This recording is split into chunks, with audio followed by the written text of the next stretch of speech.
Am ținut mult să avem această conferință de presă, cu toate că o aveam programată undeva în momentul în care fetele pleacă spre Japonia,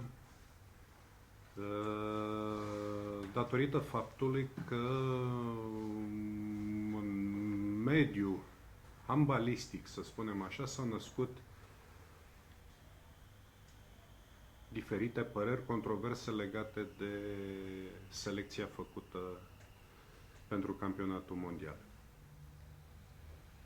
Și credem că este de datoria noastră ca iubitorii handbalului și nu numai să știe și să afle de la stafful echipei naționale care este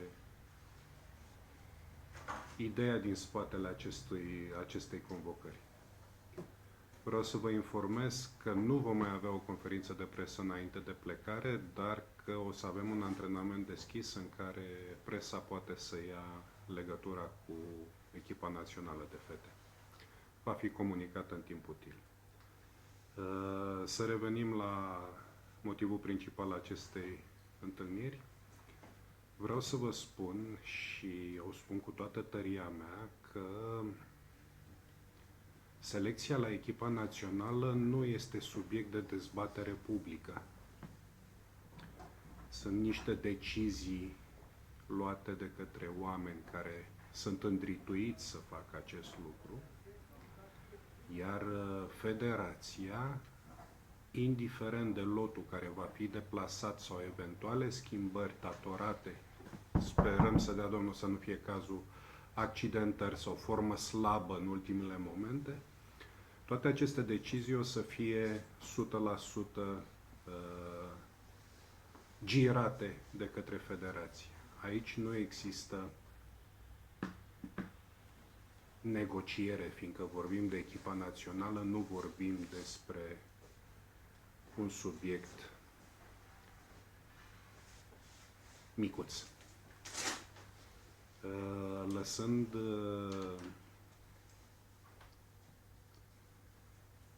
spunând astea și precizând astea, cred că este, și aici vă cer dumneavoastră sfatul, lăsăm pe Tomas Rude să spună părerea, sau e mai bine să puneți dumneavoastră întrebări punctuale ca să ajungem la, de fapt, unde vă interesează? Lăsăm pe Tomas sau puneți dumneavoastră întrebări? Tomas, te rog. Slowly. Yeah. My job is to creating a great team that can solve the short term and the long term. And regarding international tournaments, first of all, it's a world championship. And every player that go there want to win. I have read sometimes that we shall make a team for the future, but everybody in the federation in Romania, the players and we want to win every game. Regarding what Ambros have done with the team before and what's happened last year from the past, it's about playing defense in a new way, play a better defense, and how I perceived the team in France last year, it was very good, also related to the goalkeeper. What happened in Golden League in France in March, more or less totally collapsed when Cristina Niago didn't play, and the defense way of playing didn't work at all. It's related to the team selection and so on. So to make an analysis of the Romania team is very easy. We need to create a strong defense. That's the main thing in the strategy.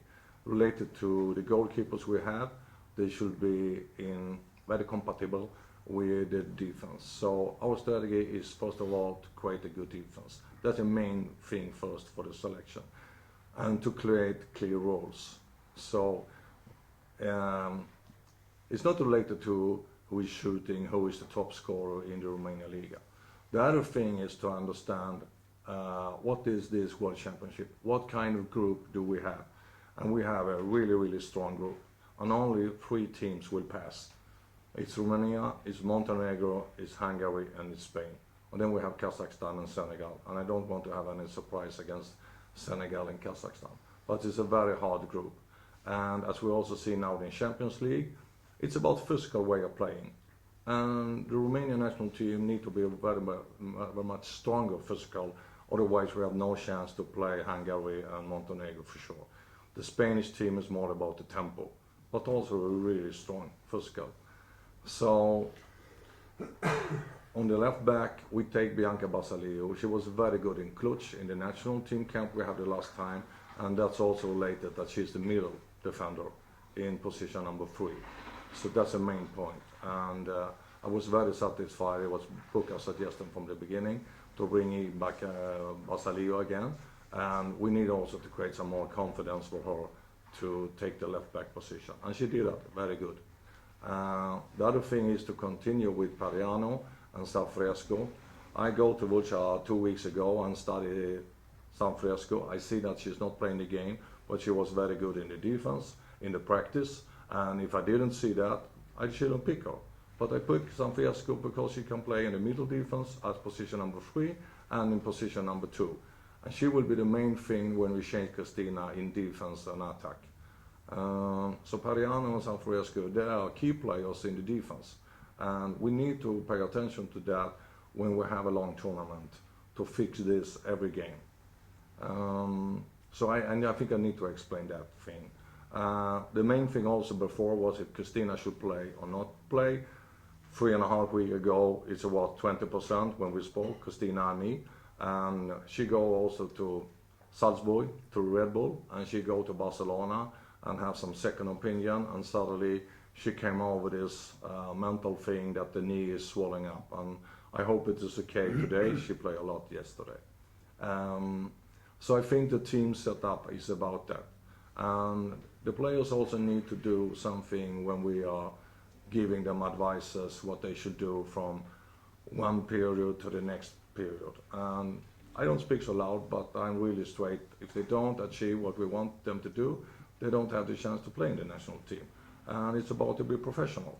And we need to have really, really high requirements to pass the physical level to be into this team. So that's quite simple. If you don't pass, you don't pass. So I don't tell why I'll take out some players and so, because it's my and Buka's decision.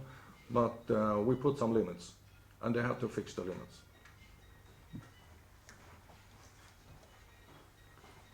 Regarding the objectives, the Romanian handball, the culture, the history, and into the future, we're aiming for some high things. But related now also what's happening in the world handball, things changed a lot. I see the French team selection. I think that Oliver, he take this the same style that they have on the men's side, more or less Batman. It's football player that can kill. It's about defense. And that is the future in the handball. And I also think in the World Championship, the level from the referees will be much higher that we are used to having in Romania Liga. They allow much harder players. We also see that yesterday in the Champions League game. It's another way, and we need to adapt to this. Otherwise, we cannot reach the objectives we have. So that's the main thing. Good defense, make contra. We have eight practice before we go, so you need also to be related to the playbook before. Laura Pistavita and Elisa Bucheski have some injuries, but they are the key players in the attack because they know the playbook and they can drive the playbook. And we also need to change a little bit how we play related to Spain and, for example, related to Hungary. So to know the playbook is very important. I see Dake, for example, I really like her, but it's not possible to go into the team now and adapt and take the playbook in 8 practice. You need some summer preparation and go to the team to solve that. To be a playmaker in Romania, it's a hard and it's a big work to do. So people also have to understand that. And from my point of view, how I see Elisa now, she's playing very well. I want to see her more, of course, but she's very good. So I hope that will be the main player together with Christina Niag. That's it. Maybe we shall something on the new players. Thomas a punctat un pic strategia cu care ne ducem la campionatul mondial. V-aș ruga pe dumneavoastră dacă aveți întrebări pentru oricare dintre noi, vă rog. Președinte, ați spus că Ați organizat această conferință de presă în urma aparițiilor în mediul handbalistic. Corect. Am fost preocupat că foarte mulți iubitori ai handbalului au întrebări. Cum s-a ajuns la decizia ca cele două jucătoare să nu facă parte din lot? Care au fost considerentele? Păi nu, pe mine mă trebuie să mă întrebați. Cred că trebuie să întrebați stafful. Dar înainte de a-i da cuvântul lui Thomas, o să vă spun că chiar nu mi-aduc aminte să fi citit că 5 tinere fete ajung pentru prima oară la un campionat mondial. Nu știu dacă știți treaba asta. Că sunt 5 tinere fete care ajung la campionatul mondial pentru prima oară. Le punem și pe ale de 30 de ani tinere? Poftim? Le punem și pe cele de 30 de ani tinere? La cine vă referiți? Pristăvițe sunt prima dată la un campionat mondial, nu? Nu calculăm pe ea. Nu? Doamnă federal, cine sunt? Diana Ciucă, Bucur Daria, Badaliu Bianca, Seraficianu Sonia și Ostase Lore. Niciuna nu are 30 de ani. Thomas, they ask about tell me, Turca and Moisa, why they don't are selected?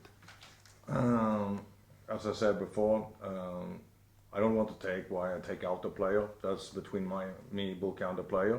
So, but I took Sonia instead because I don't see the physical development in some parts I want to see.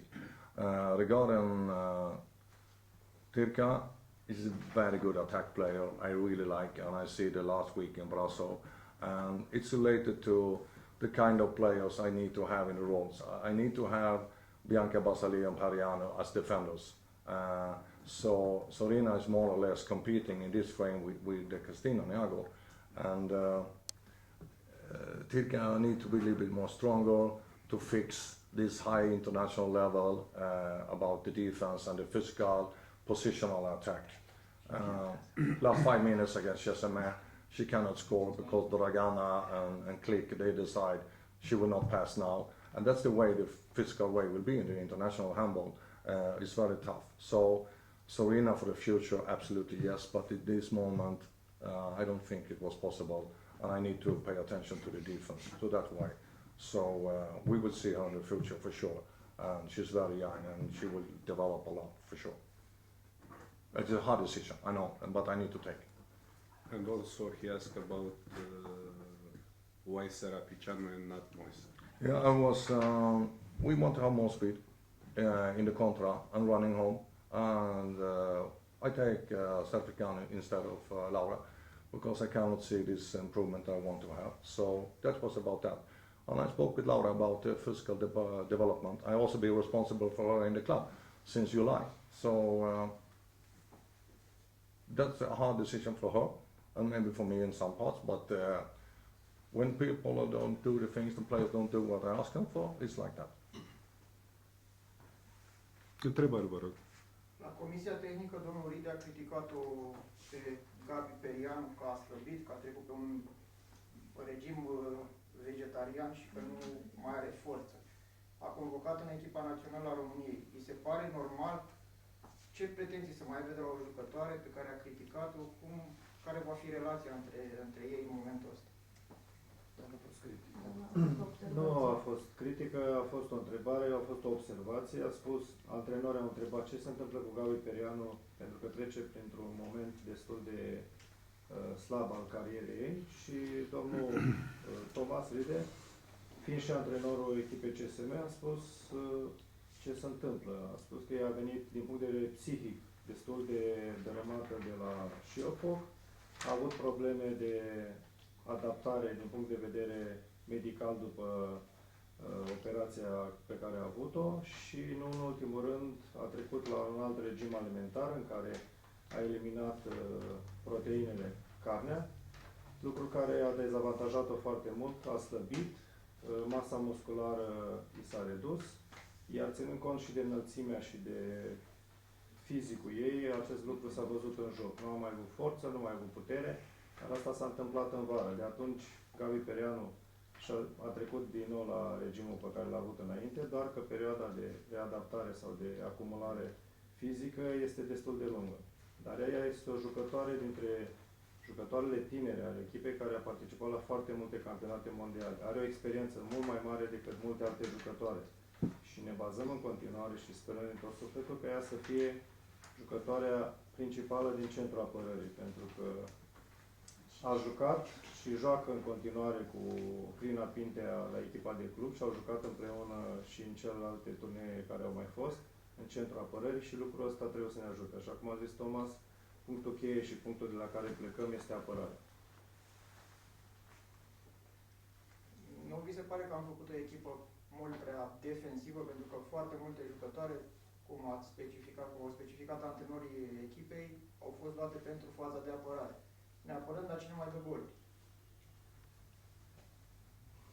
What question? Pentru faza de Who apărare... will score? We have Two defensive. Oh. Two defensive. a team focused on defense, and who will score? Someone of them can do it.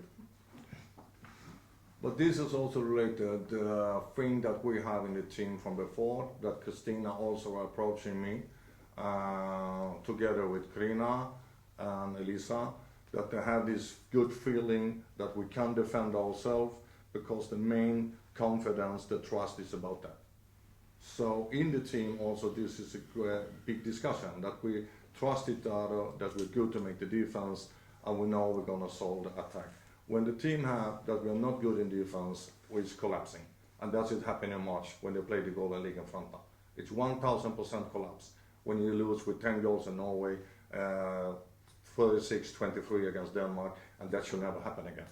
We can lose some game, for sure. But this way of collapsing in defense should not be allowed when I'm the national coach. Maybe it will happen and then they can take me out, but I will do everything for this. And it's the same thing we have in Chassamer. The short time I was a coach, what Adi is doing there. The defense is working very well and they have some points in the Champions League. And I think this is a culture thing we should create in Romania. We're going to score. We have players that can score. When you see Christina Laszlo, Christina Neago play on Wednesday. Elisa. I know, but it's Krina. fantastic. So we're going to solve that, for sure. Mr.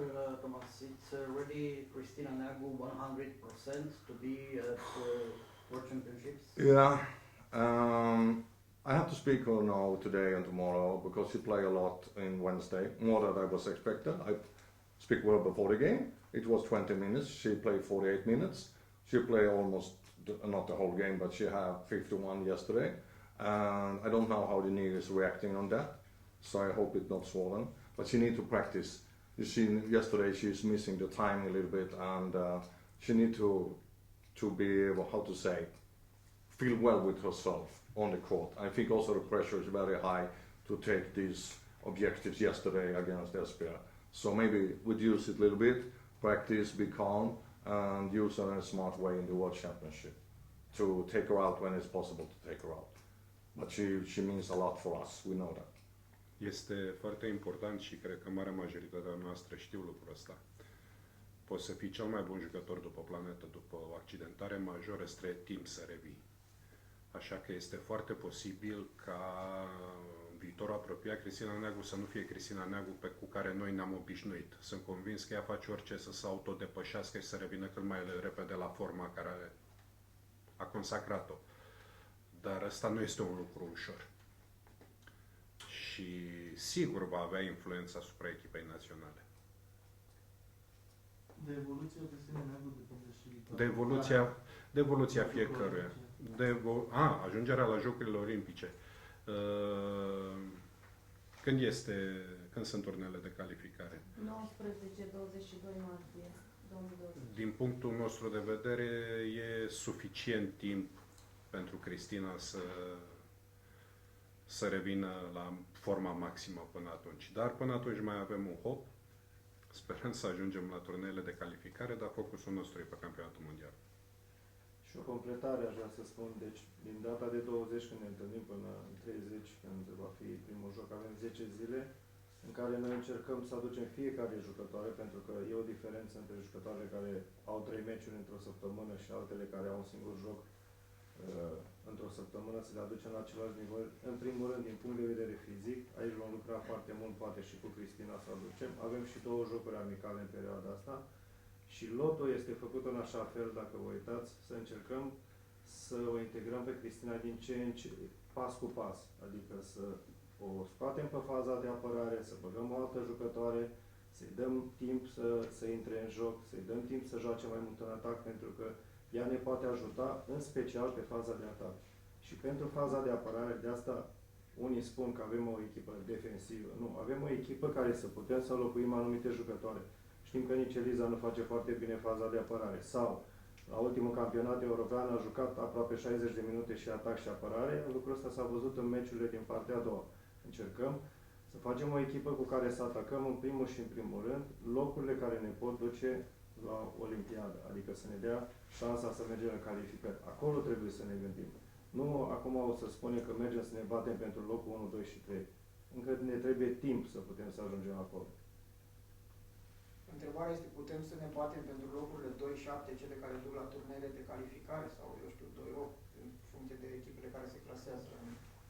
Răspunsul la întrebarea asta o să fie dat după.